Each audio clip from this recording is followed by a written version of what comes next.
বললেন। পরের প্রশ্ন, নবীজি মুহাম্মদ সাল্লাল্লাহু আলাইহি সাল্লাম এই ব্যাপারে আমরা আগেও অনেক আলোচনা করেছি যে তিনি খেজুর দিয়ে ইফতার করতেন, সেজন্য এটা করলে খুব ভালো হয় যদি আমরাও ইফতার করি খেজুর দিয়ে। আপনি কি খেজুরের মেডিকেল উপকারিতা সম্পর্কে কিছু বলবেন? খেজুর খুবই স্বাস্থ্যকর একটা খাবার।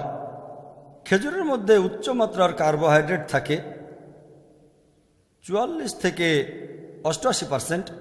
এতে ফ্যাটের পরিমাণ খুবই কম 0.05%। খেজুরের মধ্যে প্রায় 15 প্রকার মিনারেল আর সল্ট থাকে, 6 প্রকারের ভিটামিন থাকে, প্রোটিন থাকে 2.3 থেকে 5.6%। এর মধ্যে উচ্চ মাত্রার ফাইবার থাকে 6.4 থেকে 11.5%। এক এক ধরনের খেজুর এক এক রকম। আর আপনি দেখবেন যেহেতু এতে উচ্চমাত্রার কার্বোহাইড্রেট থাকে, এটা এনার্জির খুব ভালো একটা উৎস।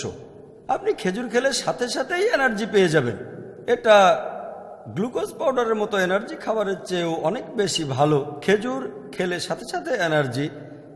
একজন মানুষ শুধু খেজুর আর পানি খেয়েই মাসের পর মাস বেঁচে থাকতে পারে।